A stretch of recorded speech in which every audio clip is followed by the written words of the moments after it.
Hey, we're live. So, good evening, all. Welcome to TFC Live, Season 3, Episode 47. Yeah, I've called this one then Refactor, Resurrection, or... Yeah, we won't go to the last word. Okay, anyway, Robin has called this one the OP11 Additions, PvP Refactor, PvP, and FVF rules. It's all changed tonight. First and foremost, though, I'll say hello to the admins. Hi, Robin. How are you? Doing good, thanks yourself. Yeah, not so bad. And my good old friend there, Daniel. Hello, mate. How are you, bud? I'm all right, sir. Good to hear your voice as always. Yeah, exactly. So in the sidebar chat, we've got plenty of people. I've got to make sure I hit the right buttons today because I've got a third screen up and running. So who do we have in the thing? Participation, say hi, and then we know you are. So I see Faith's in there, Jenny's in there, James is in there, Nick's in there, be good man. Okay, Paul's in there as well. Venom's in there, there's Simon, and there's a few more anyway, so that's good news. Comment as we go along, guys. Let me know what you think of the changes. Please do. Right. Let's share the screen and let's get started. Okay, locked on. So here we go then. Yeah, splash screen as per ever. And let's move forward. So that's the content for tonight then. So yeah, we got this new event, bringing home the bacon. Okay, it's the replacement, as we know, obviously for bounty because of the refactor. Outpost 11 defense updates, PvP fleet hitting, PvP refactor, bug fixing and balancing, a bit of admin at the end. Quite a bit to get through. So yeah, there are. I've just looked at how many slides. There's a lot. Here we go. Right, bring home the bacon is a new event. It isn't PvP because obviously we've been told to pause on PvP admin for the moment, events wise, because obviously the refactor's coming in, and as of what we've got now, 1 hour's time, the update will come in, and all of a sudden your ships basically won't work. So they've brought this in instead. This event will kick in. There it is. So 21st, then 9 a.m. PST time, and it goes right through to the 26th. A bacon themed, well, anyway, it's an event. Okay, then it's an event where you're going to get the chance to get the tier 8 hulls, which is next year's hull sessions, basically. And the first one you're going to get is something called the Breacher. It's a Dreadnought Model A upgrade. Okay, so it's an old ballistic blitzer, basically. Interesting. So you can't leave an alliance, you can't join an alliance, and you can't relocate either. Just bear that in mind while this is going on. And Robin, you were saying you can't finish your FM either. Is that right? After tonight, the update? No. I just, if the update takes a really long time, then yes. I see. Yes, it'll eat into. You mean like the last updates that took a moment or two? Yes. Cool. Right. Okay. Anyway, yes. So there's the splur. Basically, you can read the topic yourself. I don't need to repeat that. But notable functionality then. So there are two types of sort of leaderboards. One is obviously for alliances. One is for individuals. Personally, I think this is going to get abused. And I think somebody from one of the top alliances who's a really big hitter is just going to drop tag, get the items, and then they'll be able to have it all in the same alliance. But that's the way I think it's going to happen. But we'll see. Also, we'll look at the points in a minute. But please note then that if you're going to go and do blitzing, whatever the payout is for the standard target, you're going to get double for blitzing. What we don't know, obviously, is the damage on the targets themselves. It could actually end up being cheaper for you to do it this way. All down to damage. Don't know. No one's seen a target yet. We have no idea what they're going to be, apart from the style of targets, as in assault and... is it assault and siege, is it? Or assault and... Skirmish, that's it. Yep. Eek. Let's just hope it's not based around proto-Apollos and stuff like that. Anyway, yeah, so like it says there, alliance rosters are locked for activity during the prize. Good thing is relocation is locked, which I think is a good thing, actually. And sector threat, though, is active for the duration, so that's good news. Yeah, that was a change from the last one. We'd asked for that because not everybody participated in the Dutchman, and so there were a lot of they couldn't do anything, couldn't do any map stuff, couldn't do anything. So thanks to Kix for changing that. Okay, so I'm not going to keep referring to bacon stuff. So there's a 102, a 100, and a 90. So to get the complete set, okay, which the bonus is 15,000. Hey, we're not in the millions for a change. It's good. All right, then. Each target is 5,000. There are 2 skirmish targets and 1 assault target. There are loot drops, as it says there, skin shards, okay? For an icebreaker, random. Okay. And if you wish to blitz the target, remember I said about you get double points for blitzing. The minimum cost is 15. I'll say that again. The minimum cost is 15, and the maximum cost is 20. Cue the sound of a cash register ringing. Ka-ching! Yeah, I can see the dollar signs now. Okay.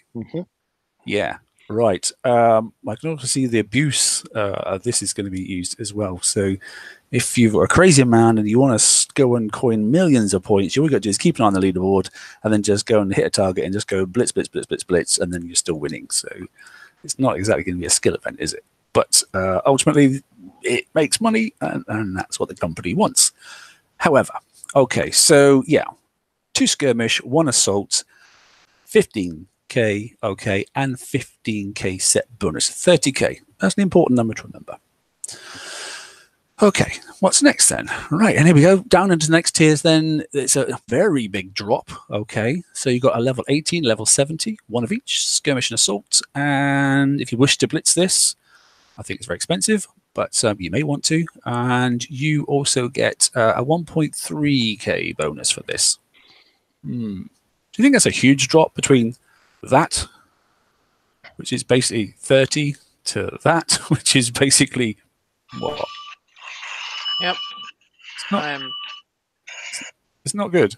It's not good. Anyway, and then the tier 5, which is the lower one, which is a set bonus of 140, and you're basically getting 70. So it's just like you may as well not bother, to be honest. Loot drops nothing, by the way. So yeah, I personally, if I was hitting that level, probably sit it out. But we'll see. There are many, many prizes. Don't forget, we're not going to go for all the prizes as a standard everyday sort of raiding event, which is basically what this is. It's got a huge prize list. Have a look on the forums, and yeah, the ringing noise was Daniel ringing his register at work, not actually the cost of the prizes, which I thought was quite funny. Timely though, mate. So yeah, look at the prize list, that sort of stuff. I'd set your goals and your targets before you actually go and just ramble your way through this, and then find yourself really depressed particularly if you're a low-level player, and then all of a sudden you can't get to a level that's cost-effective for you. But anyway, have a little look at it, see what you think. Alliance leaderboard, right? So here's the first one. So this is just the Alliance leaderboard. So bear in mind then, the number 1 Alliance, okay, gets a Breacher, Dreadnought, Hull ×1. Does that mean everybody in that Alliance? I believe so, yes. Okay, you need to remember that as well, okay, because something else happens in a minute. And then obviously the number 2 and loads of other stuff, titanium and some lovely collector chests and that sort of stuff. We'll look at the relevance of the chests in a second as well. The number 2 Alliance, in the total event, then basically gets the same, but gets a little bit less, 1 less chest and 1 less titanium, and it sort of goes down to the number 20th one, basically. Yeah, fantastic. And for individuals, then it goes right down again. So the number 1 person gets obviously, the badge, gets a hull and that sort of stuff, and then gets a load of Dreadnought tokens. Now, is that build tokens? 60, is it? That's what it looks like. Just says tokens, doesn't it? It doesn't say what they are, but I take it they're build tokens anyway. 60 is a lot, unless it takes 60 to build a ship. I don't know. We don't know how long it takes to build yet. My assumption is they think that if you're going to win that, you're going to win the others to have enough to build 3 of them, let's assume. Possibly 20 days worth of tokens each one. Yeah, possibly. We shall see. Yeah, and like I say, it goes on to the bacon chests, etc., etc. Individual 2 to 3. It goes right the way down anyway to 10,000 people. So a bit actually. I don't know why it's 10,180. That's an odd number, isn't it?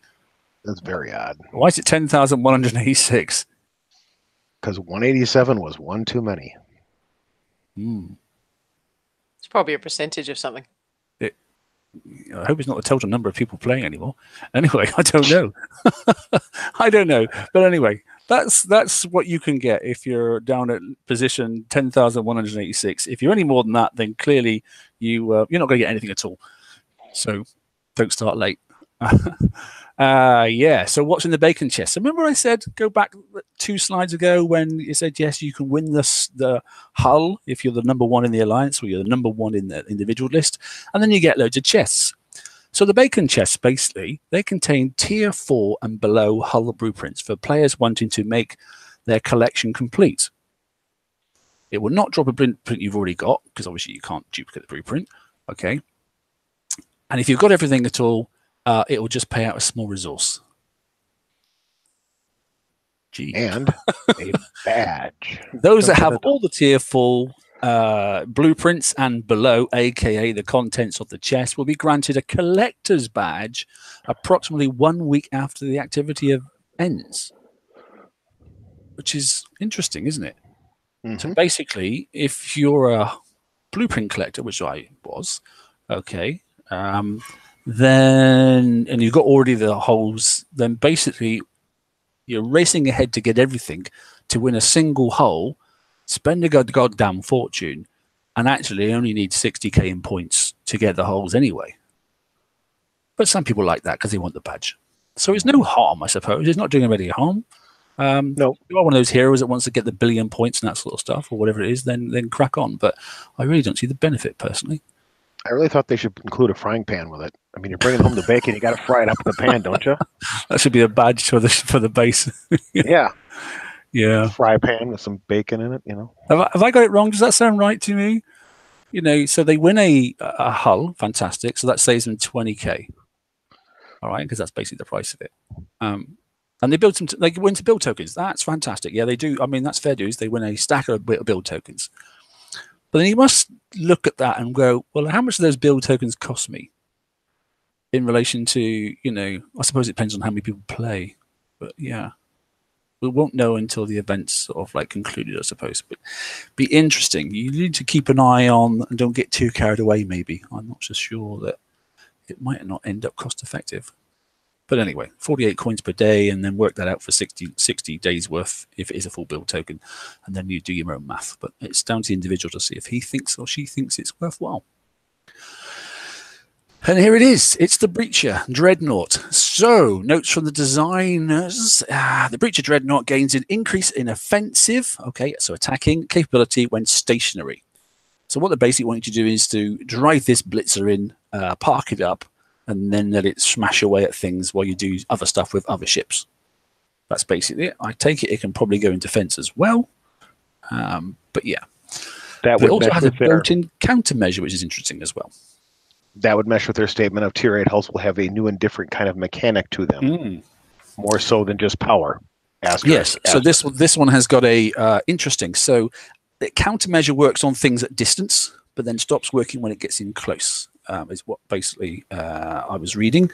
So it allows you to get in close into the target, and then when you let it sit and hover around a certain area, its special ability takes over, and then obviously it increases its capabilities of sustainment, basically, and unleashes hell. That's the concept. So bear in mind, you can have 3 of these. So you could take them in one at a time, or take them in together and spread them out and all that sort of stuff. But yeah. So it's a new funky ship, and it basically goes right the way back to event probably third raid in the raid series many years ago when the Dreadnought was released first, and I won that hull. So yeah, so that was probably one of the first ones that I thought I was king of the seas. But hey, here's the stats. So interesting, it's a special sort of built-in countermeasure. It's interesting. So there's the range look. So the inner circle is the most important thing, 175. So it's quite a lot. So just bear that in mind. You can add obviously normal countermeasures to it, but that thing obviously does countermeasure mortars and missiles and cannons. Right. So that works. Its accuracy 150. Is that 150%? I assume so. Do we think so? Does that mean it's super accurate and can't be counted? I don't really know, to be honest. Reload time is really low look already, even on a flat hull. Well, that thing's just going to be firing crazy, isn't it? Single salvo, reload time 0.2, and then you obviously rank it all up and stuff. Well, isn't 0.2 the maximum you can get anyway? Yep. Interesting. Yeah. And then obviously the special abilities there. So when stationary, the Breacher Dreadnought will increase its combat stats over a short period of time. Okay, and then basically it says there, then obviously accuracy goes up, ballistic reload goes up 400%. That by the way, it's not just ballistic because it can do corrosive as well, because there's a nice new weapon as well for that. Spread gets reduced, so it can finite. Look at that spread down by 99%. So if you're targeting a single ship, wow. That's really going to make a mess of things. And the recharge again at 1 second. So it's really, really quick, isn't it? Yep. It's crazy. I suppose the scariest thing to look at and, notice then, it's the first ship then before we've even finished Refactor, is that it's deflection. So look at the defense stats. It's all in deflection. Trust me, that's high. Okay. 72k, 60, 68, 66, that stuff. Those are high stats. Yep, those are significantly well. What we saw in our preview was, I would say, typically half of that at best is kind of a default sort of standard, at least in the first couple. Yeah, I haven't looked at final numbers yet. I've been busy all day, but yeah, this is right out the box, pretty substantial. Yeah, yeah. Especially when you look at corrosive damage and ballistic damage is already up 85%, and ballistic range is already up by 75%. 75% look at the armor points. Those armor points are substantial too compared to what we saw before. Yeah, intriguing. Look at the cargo it can take. Have you noticed that in the miscellaneous stats? Weapon slots aren't huge. Okay, so bear that in mind, right? And so this thing is basically a bruiser. It goes in with little amount of firepower, but obviously once it's sitting still, then it's got a crazy amount of special abilities, and that's what makes the weapons more important. Because if you're going to get a 400% reload straight away, it's just like having 4 times the amount of weapons on it. So yeah, combat speed is pretty standard. Turn speed's quick, which that's quite decent. I can see some interesting people doing some interesting builds with this. So armor points is up. So the average armor points is what, 3.35 roughly for the best ships, witch doctors and that sort of stuff. This one's already at 6.5. Yeah, I think that's about right. Yeah, so we're already at 6.5. So this is a bruiser, and it probably would be a good idea to run like 3 witch doctors, 2 of these, let them go in and park up. They can soak up all the damage and then run past or something like that. That's my guess anyway. Right, yeah, and to go with it then, here's the first weapon then. So it's the Arbalest 2. So it gives the Breacher, opens up opportunities to deal damage to enemies that are out of range, providing they are in a straight line. Okay, in a straight line. It uses to your advantage to soften up enemies while they're still out of range. That's quite a new concept, isn't it? Well, wasn't the Crusader with the original Arbalest like this? Yes, it was. Yeah, because that's how Arbalists work. They're a bit funky, aren't they? So yeah, it's the piercing range is what I like. Yeah. Anyway, Arbalest, the first one, piercing range was like what, 30-ish? I think, going off the top of my head, but wow, clock this. Hang on a minute. Just go back a second. So weight limit of this thing is what exactly? We don't. 40,000 tons. So 40. So this is a really heavy beast. I got a bit concerned because the weight of this single weapon, bear in mind you can only fit 6, is 1,850. Projectile speed's reasonably high. That won't take nothing to up that. Range is 50. Bear in mind you can boost that, and you've already got 75 on the hull as well. Damage at 54. You're going to have to wait to refactor to see if that's good or not, but trust me, that's good. It's single shot, remember, so it's per blast. Reload time is 8. Obviously, drop it by 4 for sculling, etc., etc. You'll get that down in no time at all. So you'll get that well under a second, because there are several other specials out there that do reload that'll get it well under for you.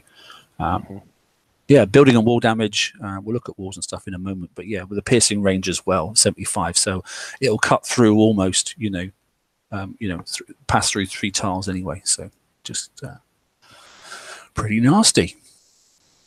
And this is the other one. So it's the Raise 2. So bear in mind the scattergun damage on the hull, as it said. So this one's quite interesting as well. The Raise scattergun is built for scrappier. I like that, scrappier player style. The players who aren't confident enough, blah, blah, blah, blah, blah. Notice then, when the rage parks, the spread comes in by 99%.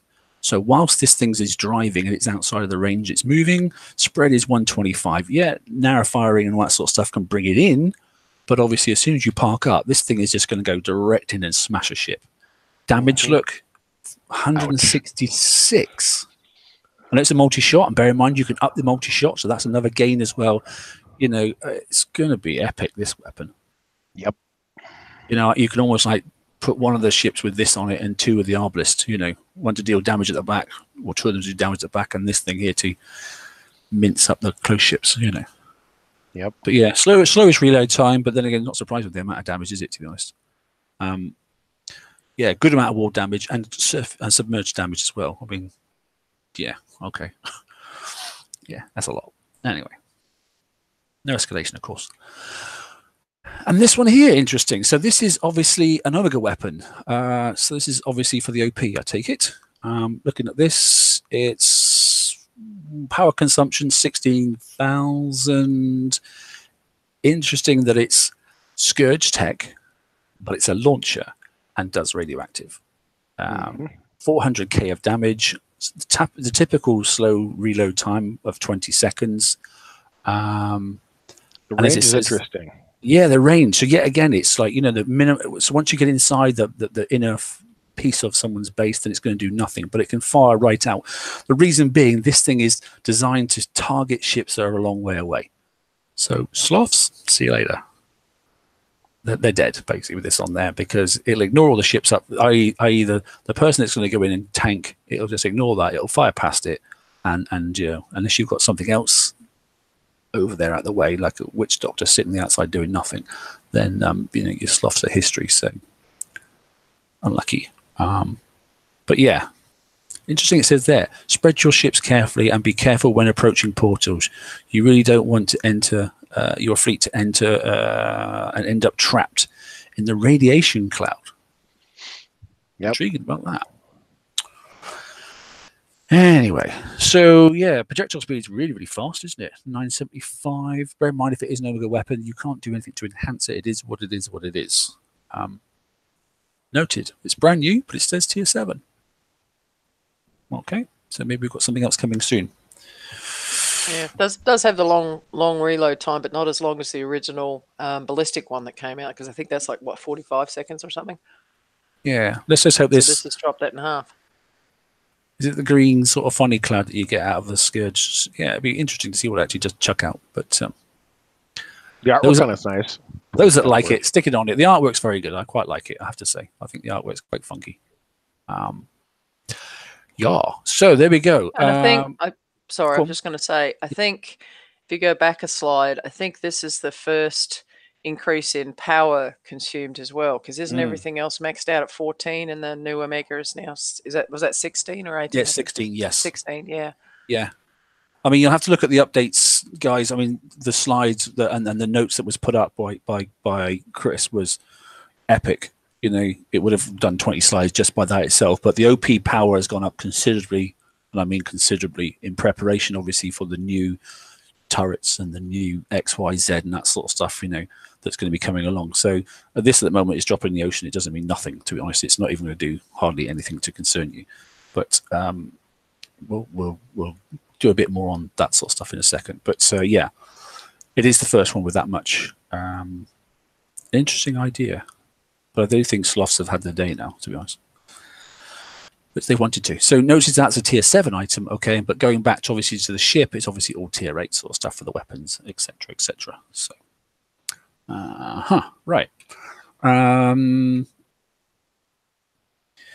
Yeah, so looking back to this bringing home the bacon thing, bear in mind that there's the points look for the breacher dreadnought, the R-blast, the raised scatter gun, and the tactical radiation dampener. So it's nice that that's an OP one, but take that OP thing out of it, and basically, if you think you're going to need what it was 30k, didn't we? We said it was 5, 5, 5, and then 15k bonus. And if you look at it, then you know it's 20. So you need to do obviously 2 of those. Gets you three lots of ships. Yeah. Yep. 2 rounds gets you to 3 ships. Another round will get you the R-blast and a raise, and you've still got 10k left over. So I'm not really sure how hard these targets are going to be, I can imagine they're going to be epically hard, because just to do two rounds, it seems a very small amount to me. Yeah, they're all blitz targets, right? I know there's a blitz option, but I'm thinking that means that they are all blitz. Well, it's no prepping. Yeah, I think they're all. Yeah, I think you just got to go for it. Because yes, they are all blitz targets. If you could prep, obviously, then it would, because you go out, they'd reset, wouldn't they? Yeah. So you've got to go and blitz each one, as in start it, finish it, which means there's probably no option to get out of them. Once you're in, and that's it. But if you, I suppose you've got to look at the two options. If you go in there and you get light amount of damage, and it's under 15 coins, then fine, no problem at all. If you go in there and get tons of damage and it looks like you're going to get fix is 30 something, then maybe you blitz it and you go, do you know what? It's the cheaper way to go. And that's what I was saying. If you get double the amount of points, so you're getting 10 each time, if it's costing you 45 coins to get the 30k, then actually look at that logically. Look what the points you need on the scoreboard to get everything there. You could be done in 10 minutes. And then claim your prizes and say thank you very much and have the rest of the Thanksgiving weekend. Yep. It wouldn't. What do you spend? You spend 100 coins. You go, thank you very much. I'm done in 10 minutes. I'm off. Or do you want to grind it out and go for the lower targets and take your time? Hello, UK, EU. It's up to you. But there are options, to be honest. If, however, it's really, really easy to do, you blitz the one, you blitz the second one, you blitz the third one, and the whole lot only costs you, say, 15 to 20 coins, then it's obvious what the option is. But clearly, you've got to double that, obviously, if you want to get that new Omega weapon as well. So, and they're, like I said, they're clearly valuing it highly enough to think it's going to be key for the near term. Yeah, the unknown is how much damage is the turret's going to give you, the targets. We just don't know. Right. Don't know what they're going to be. Haven't seen one. We've seen no preview video and that sort of stuff. So all we know is that they're assault and skirmish. So God only knows. Don't know. And as I've said, Robin sort of put that in for us there. Many more prizes, obviously, on the forum event. It's a classic raid event. There are pages and pages and pages, basically. But I would be tempted to go, do you know what? 100 coin. Thank you very much. Coin, blitz, blitz, blitz. If you were going that way and you wanted to spend some time with your relatives, you could do both things at once. If you're into spending, which is clearly what they want you to do. Anyway, yeah. So let's talk about then Outpost 11 defense rollout. So, in fact, Robin, do you want to take this one? Okay. Yep. They have done some upgrades for OP11, and so this should go in tonight as well. And this closes up and finishes the tier 7 picture for those that have been living in a box. The last OP upgrade that we did gave us new buildings, but it did not touch walls or any of the other stuff. So now they're kind of filling that in. So there's new levels for walls, defense platforms, and portals. We've already had the buildings done. This now takes care of the rest of it. They're also including a new portal stat blocks, and those will be posted in the I think Mark's got a slide for that. But basically, it's going to increase our power capacity, health, and defense stats where applicable. We're also going to be able to upgrade walls now by row using resources. So everybody go, yay! No more individual wall upgrades. So, or the misclick and spend 21 coins and then have to grovel to CS to get the 21 coins back. Right. Okie dokie. So we're yeah. Okay. No, I was just going to say, I thought you had some picture slides. Yeah, I'm just trying to find my mouse at the moment. Where is it? Let's have a look. Yeah, so here we go. Here's the first one. Yep, these just came out. So we've got new level 3 on portals. That's running about, if I can read that, about 18 days. Yeah, 18 days. Right? Yep. And then we've got the other one that's showing here is the defense platforms. It's looking about 9 days, which is pretty reasonable, actually.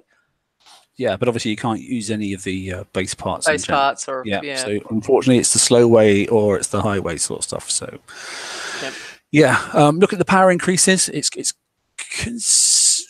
not that considering how many zeros we've got at the end of that. Then actually, it's almost doubles it for the platforms. Yeah, for the about turrets. double. Yeah, from what I can work out, that goes up to that. That goes up to that. That means you could actually get your level 7 weaponry on portals, 2 of them on instead of 1. Yeah, that's true. You can. Yeah. Although I kind of felt like with the next level they might give you an additional special slot on those portals, but I don't think they did. Not liking the titanium costs though. Just to go to level 3 on that portal, 425,000 in titanium. Yeah. That's a lot of 85s. No, you can't even do 85 soon because they'll be gone, won't they? So yeah. Oh my word. And you can't. There are restrictions on how much you can hold. So if you've not upgraded everything, you've got to upgrade your other stuff to be able to hold enough to be able to kick this off. So just think about your base bubble pad as well. So yeah, you got to love PvP. So it's not just, well, it is as straightforward. It just depends if you want to mess around with your base and just do your warehouses and then don't care about getting hit. But if you care about and wanting to get these portals, then obviously you do care about getting hit. So think. Yeah, that's a scary amount of titanium, isn't it? That's a huge amount of titanium. And like I said, for the guys that did see some of the preview stuff, there was actually a third portal at one stage introduced for a period of time. I don't know if that's part of the update or not, but that's really going to mess your ball pads as well, based on the amount of armor that these things have got. So if they do release that into the game, or whether that's something further down the line, you know, it was a public preview, so you know it was mentioned. I don't know if they're going to do it, but it will really mess your bubble pad up if you add the third one. So be really cautious if you intend to do that. 3 of those at level 3 is going to make a right mess, but make a great ball pad though. Right, okie dokie, that's that one. And here's Robin's favourite. No, I just think it's good because, I mean, oh my God, single walls at a time. I haven't even built walls from like 4 levels ago just because I hate them so much. This was put in for Venom. This was. So yeah, so at last now you can use resources to do wall, you know, rows basically. Rows, yeah. So yeah, it's a lot, but you know, at least you can do it now.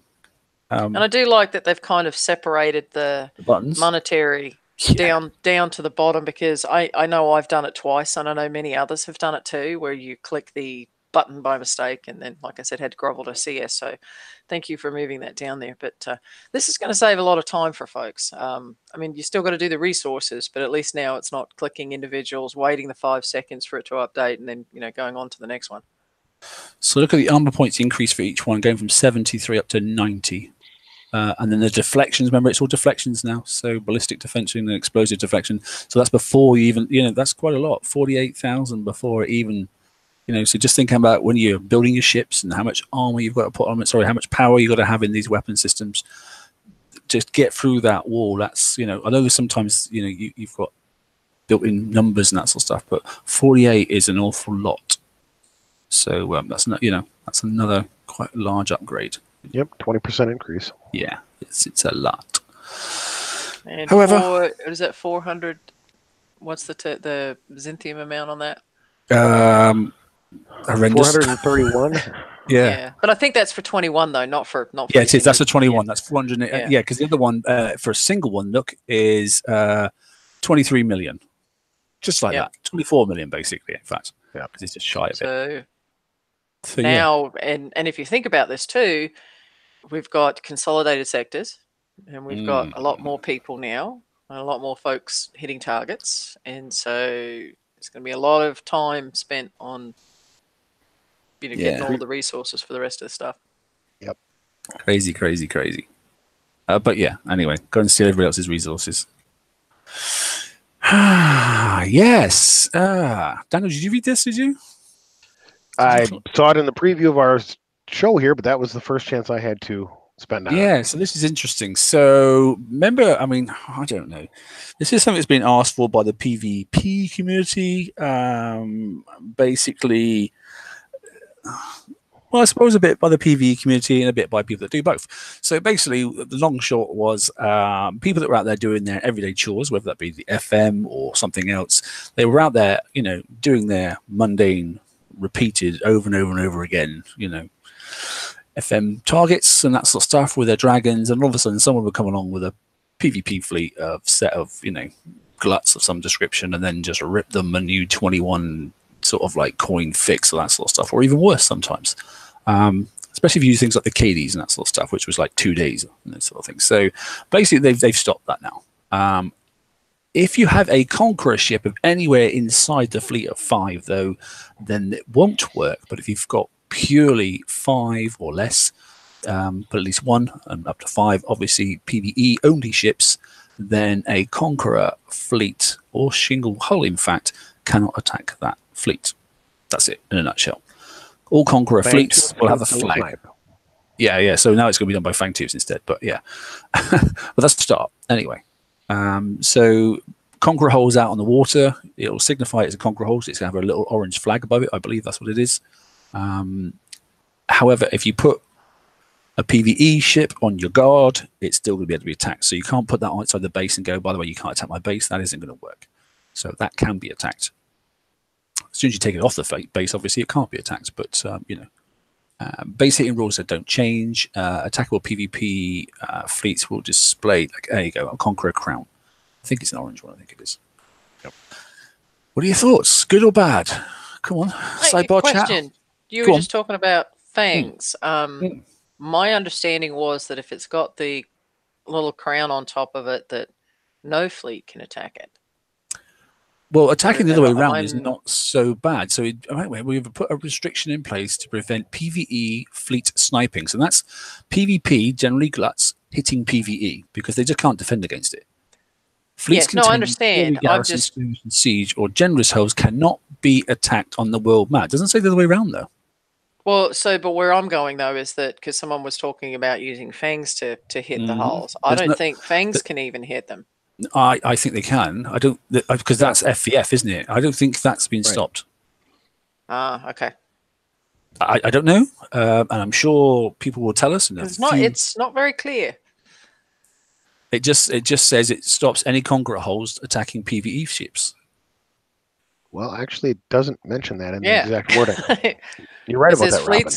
Fleets containing purely garrison, so skirmish, siege, or assault, or generous cannot be attacked on the map. It doesn't say by conquerors, and let's face it. I mean, it's not very clear, and we've had stuff like this before with kicks. So I guess that's a question that needs to be answered. Does that just block conquerors, or do people now just switch to fangs?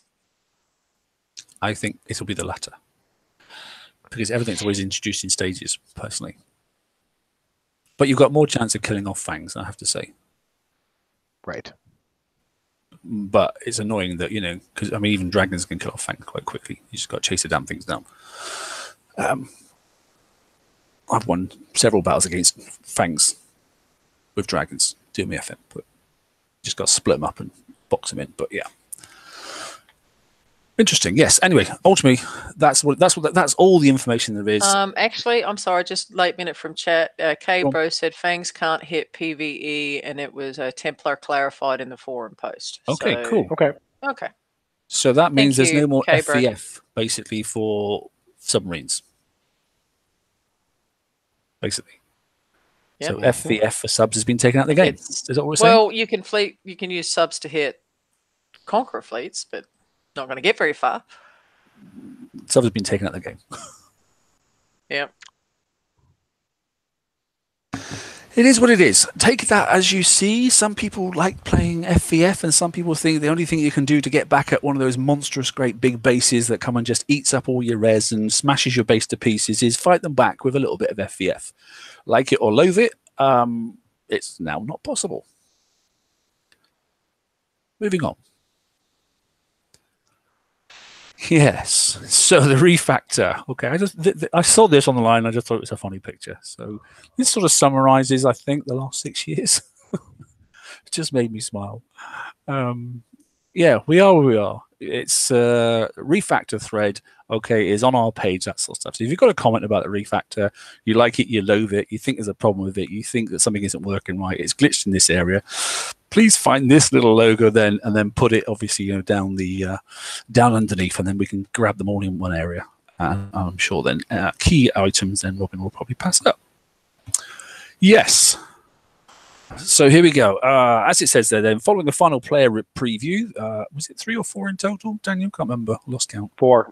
4. Okay, then 4. Yeah, 2 public. That's right.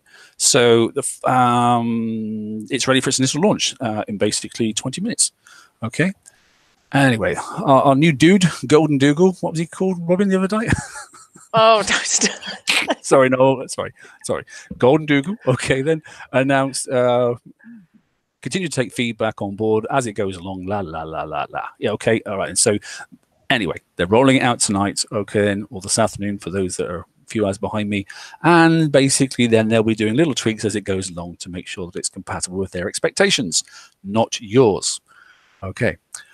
The complete optimization of the list of stats changes will be posted, okay? And it is posted up on the forums. You need to go and have a look at it because it's epic. It just goes on and on and on and on. And we have an example of one single hole in a moment, okay? It says there are no functional changes as battles have always used a multiplicative damage calculation, but this will result in a notable visible difference in the statistics, okay? So you need to go and understand that, as long as all the other stuff you've got to go and understand. So, yeah. And if I'll put my QA hat on for a minute. If you find something, don't just post a ranty post. Oh my God, they broke this. Please send in a ticket or post it in the bug section on Discord, because if everybody just ignores it and doesn't report it, then there's no way for them to fix it. So we know this is not going to be bug free. This is a huge change. They've touched just about everything there is to touch. And so if you find something, report it so we can get the bugs cleared up quickly as possible. Oh, right. Okay. Here's a contentious one. Blimey, is this ever going to get contentious? So many things yet haven't been answered. Robin's put in a massive request for information. It hasn't come back, so we'll just go with what we've got. In fact, Robin, do you want to take this slide and then you can bring up your concerns as well? Yes, to smooth the transition of PvP Refactor, and to allow everyone some level of experimentation for their builds, the following is going to happen. A 70% refit discount for 48 hours following the update. That means it's 48 hours from tonight when they drop it, 2 days, middle of the work week. Sorry for those of you asleep in the UK. Applies to Tier 7 Conqueror and Defender hulls, Tier 7 PvP ship weapons, and Tier 7 PvP base turrets. Now, if you haven't figured this out yet, just by reading that one sentence, Tier 7 Conqueror Defenders, this, that, and everything else, that is just about everything out there that everybody is using. The reduction is not just in gold costs, it does include time and resources. But if you think about it, if a refit takes, 10 days to do a refit, woohoo, it's going to drop it down to 3 days. And so you get one reduction of a refit for a hull. Not happy with this. Yeah, not happy with this at all. I think it stinks. The main reason is, and I will give props to Kix. I've been involved in all of the testing since the beginning. They have spent a lot of time listening to the players, and others can, speak to this as well. That we'd bring something up, they'd go tweak it. They did on the last previews. They did daily pushes of things that were found. So they spent a lot of time and money on this, and they're turning the game on its head. The problem is that the players didn't cause this. We did not code PvP. We did not put the players in this position. This was basically done by Kix. And I have a problem with the fact that even with the reductions and even with the tokens, and I'll get to them in a second, I'm having to pay again to refit stuff. I've already done this once, and so now I feel like, at least from my perspective, that I'm in the penalty box again, and now I'm having to waste time, resources, and not to mention that there's only 2 days to learn it before you even make changes. And there's no way to test. Yeah. So this isn't a small thing. It is huge. I can't stress how big it is. And we'll, the list is just ginormous. There's like a 9-page spreadsheet to go with this. And so this really kind of irks me because it is like we're being double hit. When they did the TAC mod change, they did it for like one base part. So it allowed us the ability to make changes, test, make changes, test, make change. There isn't any with this. Once you've used your tokens, they're gone. Once they're, the 48-hour refit, it's gone. And sorry for any poor buggers that refit something not understanding it properly, and you've used your stuff, and then now you're back to full time. And so I understand that Kix is a business. I understand that they need to keep the lights on, but oh my gosh, this is not the way to do this. And then we get into the refit tokens, and they've talked about this, and there's been no discussion on time, length, how many. I've got a gazillion Tier 7 things that are spread out all over the place. From, and not just on Conqueror and Defender stuff, but on your buildings, on your turrets, all of that kind of stuff. No mention of mega ship at all. Yeah, mega ships. And how are they figuring this out? I mean, are they going in and running some huge massive query on my base and saying Robin's got 3 of these, 2 of those, and 7 of those, and therefore she gets X many tokens based on so many hours? Or am I just going to get this huge honking, and I'm just using examples here. Do I get like 20, 10 or 12 hour tokens? And what happens if I'm only changing one thing on one? Do I have to burn something and, lose token time? So it's just not a lot of information, which concerns me. And I'm really concerned that they're not going to be able to cover for free, what they're doing. So off of my soapbox, somebody else's turn now. Yep. Yeah, so Daniel, the bits that I'm concerned about, mate, and I know you were talking about it as well. So whilst it says, look, we're covering things such as turrets and we're covering things such as weapons and that sort of stuff, there are certain aspects in there that aren't being covered. You've got certain specials on a ship that may be a tier 4 special because it does a massive amount of reload or it does a certain amount of. But now that it's now not bypassed and the death of 1,000 cuts is gone, you may want to remove that older tier item, but you're not going to get compensated for it because it's a lower tiered item. You know, so and there are many things that this simple little paragraph does not answer. And it sort of gets a bit worse in a minute as well. But anyway, so there's a huge void here. I absolutely agree with Robin. I made it very clear at the weekend, and I've told Kickside directly that I think that the player base should not be charged for this. If you want to bring this in, bring it in slow time, let people do it for free, and then you focus on the PV for a while. Do your bacon events, sack bounty for the next 4 or 5 months if you have to, and let people just get used to this stuff here. You're not going to do it. I know you're not, but I just think it's almost daylight robbery, personally. But that's me. There are a lot of people that are using this as the make it and break it of the game. And, there'll be more on that later. But there are a lot of people that are looking at this huge, massive spreadsheet, all of these changes that are out there, and they're sitting there thinking, oh my God, I've got to rebuild everything. Is it worth it? And then to find out that, oh my God, I've got to build everything. Is it worth it? And it's going to cut into, my time and my resources and all that kind of stuff. And so, it is what it is, but not happy. Yeah, very, very, very much so. So, and here's that thing then. Note, this is another thing, right? Note that it takes a long time to get all these grants and that sort of stuff. So if you're one of the lucky ones, you get your tokens early. You can do your refits and that sort of stuff, and then you can go out smashing if you really understand what's going on. But please be patient, because you're not all going to get them at the same time. And you'll get them soon. Sorry?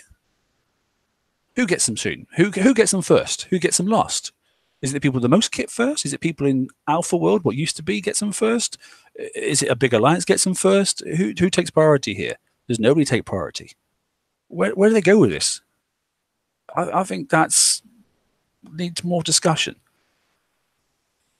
I don't get where that you can't just go, right, okay, it's been going for months and months and months. I know people have been upgrading ships and that sort of stuff, but you must be able to take a snapshot and go, and some formula must be able to create it for you.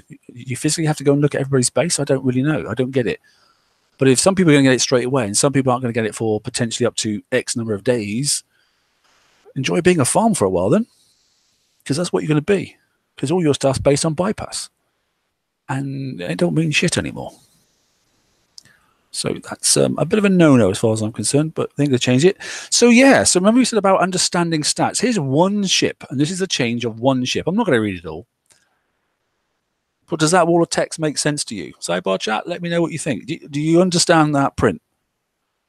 And then times that by every tier 7 hull, and the same for buildings and components. And you've got 48 hours to get that. Well, 48 hours to take advantage of the reduction in cost. I mean, it's obviously not. Well, you've got 48 hours, basically. Hours, but it. If you want to stand good in 48 hours time and utilize the ability to utilize the it doesn't cost you very much to change shit, then unfortunately you've got to understand all this in that time period. Yes. And I think that's something that, there are those that math well. And then there are those like me that only math when they absolutely have to. And this looks like a whole lot of work to me. So now I've got to sit down there and figure, all of this stuff out. I mean, this is going to be a very long learning experience for everybody. And I think, unfortunately, it's going to take time for people to get used to it and do it. And I think a lot of people are going to run into mistakes or issues and burn the smooth the transition out reduction and the tokens that they have. And so I think there's going to be a lot of people that are just going to go, no, not dealing with it. But I also think it can be worded properly. It's gone single line, single line, single line. Why don't they just say all tier 7 holes are having pass-through removed to 0? That's it, done. Don't need to represent. All are going to have their deflection change. Like this one here, look, deflection explosive, 0 to this, deflection penetrative, 0 to this, deflection radioactive. Why don't they just go penetrative, and radioactive and explosive is going to be 14,325. That's it. So all 3 groups, and then you can bring it down. It just looks like a wall of, woods for the trees, is the old saying. You can't actually understand what the hell is going on because there's just so much information there, and you could have made that in probably 5 lines at most. And now it's like, but there are folks that do want to get into the nitty gritties, and I know like Wayne needs it to be. But it's the same. It's the same. If it just said explosive, penetrative, and radioactive is going from 0 to 14,325. Job done. 3 lines into 1 line. But is it the same amount on every ship though? That's the question. But if it's for this hull, it's fine. But every single 1, 2, 3, 4, 5 lines there, pass through has gone from 180 to 0. Could be 1 line of pass through has been removed. So 6 lines, sorry, because it's all the pass throughs. But if it's on every hull, you just got to put it at the start of the thing and go, all hulls now have a pass through range of rate of 0. That's it. And take it out of the stat. It doesn't exist anymore.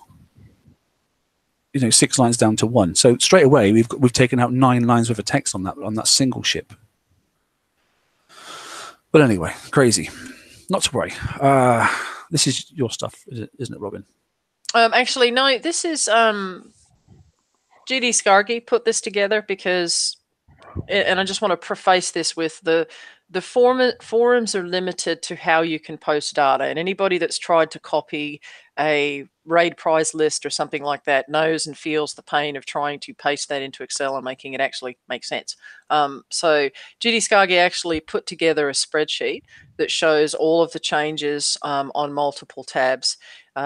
We've been given permission to share it, as have other people in other areas, and so we'll get this up on the website soon. I'm going to convert it to a PDF so that people don't have to worry about logging into Google Docs, but it does show exactly what has changed for each building and turrets. And so I put a larger one so that people could see it. So for example, the Omega guns, and it'll show you what it was before, what the old value was, and what the new value was. So rather than that wall of text that is on the forum, this is available. We'll get this out as soon as we can. But thank you to Kix for sharing it, and B for Scargi for putting everything together for it. Yeah, I know that's definitely something that Wayne needs massively. Yes, his website's had and it. this will give you an idea of, I think there's like 8 or 9 tabs of just how much was changed and done and tested and QA'd, and so this has not been a little and very short process. It's been a long and detailed, and it's very complex. Venom, don't worry about the colors. That's the least things you got to worry about. Yeah, 4 minutes to go for, as Nobby says, to the crash of the year. Okay, next chart. And then this was one that came out kind of before I got the heads up on the chart, and I have to give props to ice_ds, who was also in the preview with us as well. He did a lot of work on not only on the testing but also on the review, and so he put this document together. There have been many iterations of this as the changes have gone through the testing area, and so props and thanks to him for that. This is just a high level kind of little quick snapshot, and obviously we'll load the slides up, but you can post on your Alliance pages, and it'll just now show you what the deflections are for the Conqueror and the Defender hulls that are out there. So it shows you now that it's a lot more even than what it was in the past. So just another tool there for you to share that with your alliances. I'm not being disrespectful, but I'd like to just point out that obviously look at line 4, for example, the MSC. Okay, then obviously if you've got a weapon and you're attacking an MSC, obviously, and it's doing ballistic damage, it needs then to do any damage at all. It needs to go above 28,650. So this one here, look. So if you're attacking them with an incoming weapon, basically that's the figure you've got to beat. Okay, so just but you notice, look, that it's really good. Obviously, pen still, because it's 71. So if you're coming in with a missile hull, you've got to do more than 71 before you start doing any damage to that one. So that's basically how it works. It's a really simple chart, and I don't want to teach you to suck eggs, but some people just still don't understand how these sort of things work. So that is it. They're the 6 damage types, and those are the minimum damage you must do to that ship per single shot. Not as a group, that doesn't work like that. It's per single shot, single round, if you want to call it, and that sort of stuff. If you're not doing that damage, you're not doing any damage. It's as simple as that. No, that doesn't include any additional armors a player would add to their build. Yeah, this is raw numbers, isn't it? Yeah. Right. Yeah. Okay. What else we got then? Yeah, so bug fixes and balances and changes. Daniel, this one's yours, mate. No, certainly. So on the UI, certain player levels visually locked at 129, and that has been around for, gosh, it seems like forever. Despite players being at a higher level, 129 had been this artificial limit maximum. Well, they've now fixed that, and I guess you could say unlocked it. So players stuck in this state may notice their player level jump a few levels very suddenly. I would guess there could be more than a few levels for some long time. I'm a 133. Yeah, there's some guy that did the resource cancel thing, so I know he's like level 199, so he'll probably be happy now. It's like, way too much time on your hand.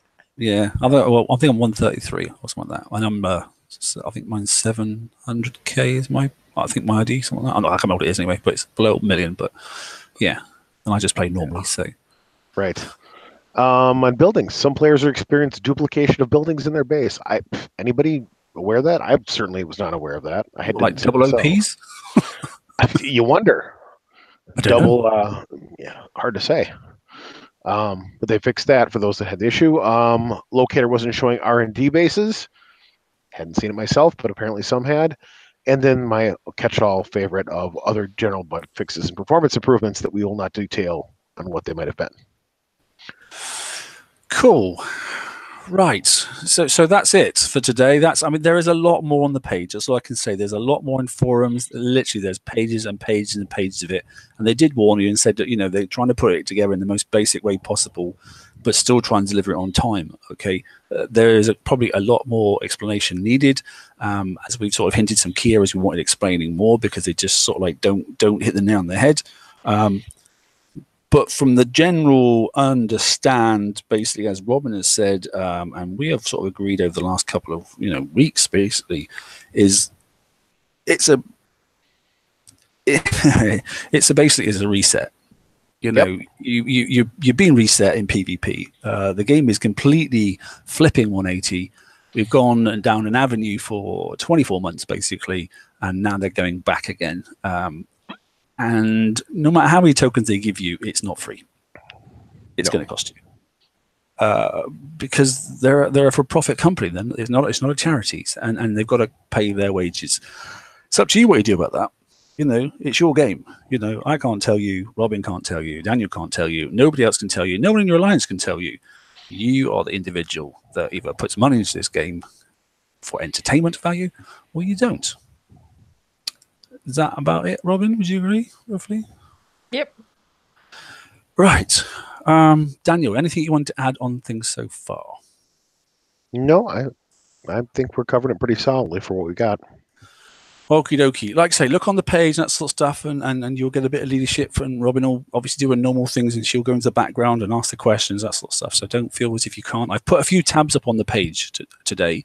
One for the bacon, obviously, one for Refactor, one... I can't remember what it was, but there's another one anyway. But so I put some nice pictures up, and so you can actually try and get things geared towards that specific area. So we keep them all into one nice compacted little thread, and so we don't reproduce the same things over and over again. So that's it for the show tonight, except this. Right. So yeah, remember I said it's down to each individual. So it's probably not news that I've not been very happy, but it's not just with the game. Life in general is moving on for me, and tonight will be my last TFC show, and tomorrow I leave the game of Battle Pirates. 8 years, almost to the dot, I started. 3 years almost to the dot I've been doing this. But this is another change in direction, and I'm not going to follow it personally. That's my decision. Like I said, you have to make it your own. I'm not comfortable with the rollout of how it's been brought out, and the fact that Kickside took us down an avenue and then acknowledged the fact they've made a mistake. And yes, they're fixing it because it needs to happen, but it's actually at the player's expense. I can't support them, and I don't really, my moral's too high to continue to support the company and continue doing these shows, putting them in the limelight when I don't agree with what they've done. So that's me. I'm finished. There are other things as well. Personal life is changing. I'm moving house next week. I've got a new job. There's a hell of a lot more responsibility, and I can't commit the number of hours. And I've spoken to you before about just how many hours it's been. But on average, it's probably about 70 a week that I put into the game just in administration. Robin knows how much it is. It's a lot. She's trying. Yeah, it's and yes, I've been pissed off about this for a couple of days now. Like I said, dude, you have been the heart and soul of the TFC, and anybody that says differently is off their rocker. For those that don't know, just doing the shows is 5 to 6 hours a week on their own, and then you've got the slides. And I had to try and fill TSM's boots while he was away on course earlier this year, and it was just a huge eye-opener. And so I understand. I'm not happy. I'm very sad. I wish you the best with your new endeavor, but please don't ever underestimate the value that you gave to the player base and the impact that you made, not only on me, but on all of the other players in the game. And so I know I'm speaking for everybody. Thank you so very much for your time, and best wishes for the new job and your new house. Yeah, and thanks, Robin. I wasn't, on hand on heart, I wasn't going to say a word. I was just going to go, thank you. I know, but you wouldn't let me. So I made him say it because I know, like me and everybody else, everybody would like to have had the opportunity to say thank you and goodbye. So I know this wasn't easy for you, but as you can see in chat, thank you.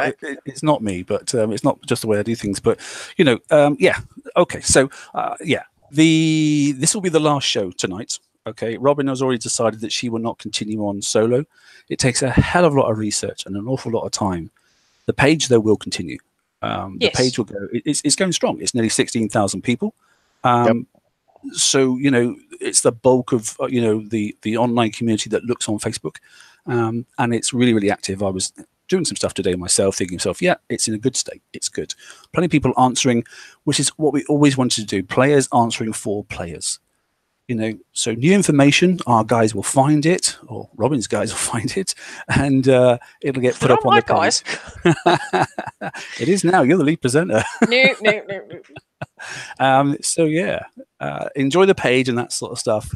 And yeah, I'm not a person for doing U-turns and that sort of stuff. So this is me signing off. I won't be back to the game, and I endeavor to move on and do other things.